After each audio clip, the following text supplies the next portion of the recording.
السلام علیکم، welcome to 360 stories official YouTube channel. جنہوں نے ہمارا چینل سبسکرائب نہیں کیا ہوا وہ پلیز کر لیجئے۔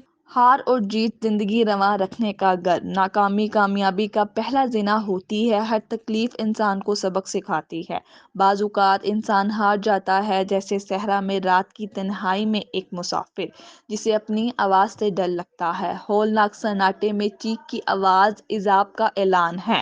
جب کرنیں اپنے سورج کو چاٹنے لگ جائیں، جب شاخیں اپنے درخت کو کھا جائیں، جب اعضاء اپنے وجود سے کٹ جائیں، اپنی صورت نہ رہے، انسان اپنے ہی دیس میں خود کو پردیسی محسوس کرے، اپنے گھر میں انسان خود کو مہمان تصور کرے، جب سورج کی روشنی تاریکی میں بدل جائے، زمانہ امن کا ہو مگر جنگ کا طبل بج رہا ہو۔ سقراط دنیائے فلسفہ کا عظیم اور جلیل المرتبت ملم، جس نے 5ویں صدی قبل مسیح میں یونان میں مغربی فلسفہ کی بنیاد رکھے۔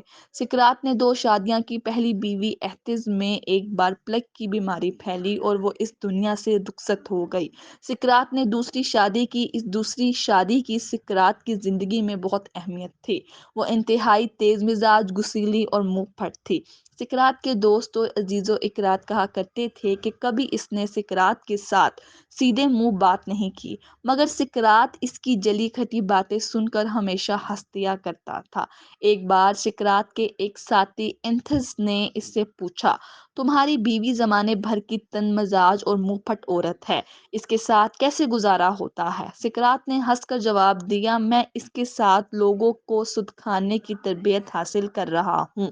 اگر اسے راہ راست پر لے آیا تو پوری دنیا کو راہ راست پر لے آؤں گا۔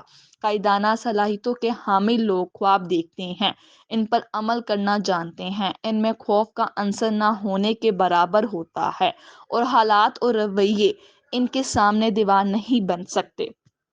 کامیابی کی بلندیوں کو چھونے کے لیے بہت سی ناکامیوں اور الجھنوں کا سامنا کرنا پڑتا ہے، ٹھوکروں کی تمام سرحدیں پار کرنی پڑتی ہیں۔ بہت سے لوگ منزل کے اکثر بہت قریب تر ہو کر ہار مان جاتے ہیں، انہیں لگتا ہے انہوں نے اتنی محنت بیکار کی، شاید ان کے حصے میں ناکامی کے سوا کچھ نہیں۔ ایسا نہیں ہوتا، بلکہ وہ اپنے یقین کی طاقت کو کمزور کر دیتے ہیں، ایمان ڈگمگا جاتا ہے، جبکہ وہ بھول جاتے ہیں کہ جتنی بڑی منزل اتنی بڑی آزمائشیں اور قربانیاں۔ اللہ بندے کے جنون اور جذبے کو دیکھ کر اس کی آزمائشیں اس لیے بڑھا دیتا ہے کیونکہ وہ صرف اس کا صبر، اس کا ضبط اور اس کا یقین آزمانا چاہتا ہے، اور ہم نادان اکثر اپنے کم فہمی کی بدولت یہ سمجھتے ہیں کہ شاید اللہ ہی نہیں چاہتا۔ ایسا نہیں ہے، جبکہ اللہ نے اپنے کلام میں خود فرمایا کہ انسان کے لیے وہی سب کچھ ہے جس کی اس نے کوششیں کی۔ اللہ پاک فرماتے ہیں، جس نے موت اور زندگی کو پیدا کیا تاکہ تم لوگوں کو آزمائے کہ تم میں کون بہتر عمل کرنے والا ہے۔ بعض صرف یہ فرماتے ہیں کہ پریشانی حالات سے نہیں خیالات سے ہوتی ہے، اور جسے ہم غم کہتے ہیں دراصل وہ ہماری مرضی اور اللہ کی منشا کے فرق کا نام ہے۔ جو لوگ ناکامی کو عذر بنا کر پریشانی کی دلدل میں اتر جاتے ہیں، ان کی زندگی روگ ہو جاتی ہے اور وہ پریشانی کی اس دلدل میں دھستے چلے جاتے ہیں، مگر وہ باہمت لوگ جو ناکامی کو کامیابی کا پہلا زینہ سمجھ کر جشن مانتے ہیں، قسمت ان پر مہربان ہوتی چلی جاتی ہے۔ ایک دفعہ ایک گھوڑا ایک گہرے میں جا گرا اور زور زور سے آوازیں نکالنے لگا۔ گھوڑے کا مالک کسان تھا جو کنارے پر کھڑا اسے بچانے کی ترکیبیں سوچ رہا تھا۔ جب اسے کوئی طریقہ نہیں سوجا تو ہار مان کر دل کو تسلی دینے لگا کہ گھوڑا تو اب بوڑھا ہو چکا ہے، وہ اب میرے کام کا بھی نہیں رہا، چلو اسے یوں ہی چھوڑ دیتے ہیں، اور گھوڑے کو بھی آخر کسی دن بند کرنا ہی پڑے گا، اس لیے اسے بچا کر بھی کوئی خاص فائدہ نہیں۔ یہ سوچ کر اس نے اپنے پڑوسیوں کی مدد لی اور گھڑا بند کرنا شروع کر دیا۔ سب کے ہاتھ میں ایک بیلچہ تھا جس سے وہ مٹی، بجری اور کوڑا کرکٹ گھڑے میں ڈال رہے تھے۔ گھوڑا یہ صورتحال سے بہت پریشان ہوا، اس نے اور تیز آواز نکالنی شروع کر دی۔ کچھ ہی لمحے بعد گھوڑا بالکل خاموشی سا ہو ہو گیا۔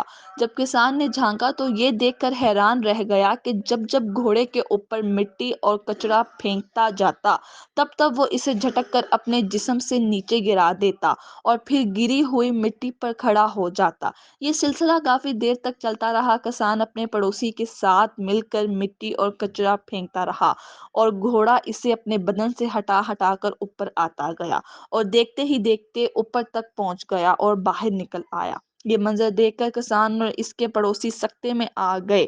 ہماری زندگی میں بھی مشکلات و مصائب آتے ہیں اور یہ ہم پر منحصر ہے کہ ہم ہار مان جائیں یا ان کے نیچے دن جائیں یا ان کے اوپر چڑھ کر مشکلات کے کنویں سے باہر آ جائیں، کیونکہ پرعزم انسان اپنا راستہ کبھی نہیں بدلتا۔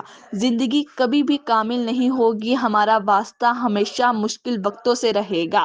ایک بار جب ہم اس تلخ حقیقت کو سمجھ جائیں گے، راستے میں رکاوٹیں آئیں گی جو آپ کو نیچے لانے کی کوشش کریں گی، مگر ایک کامیاب اور خوشگوار زندگی کو گزارنے کا راز حقیقت کو سمجھنا ہے۔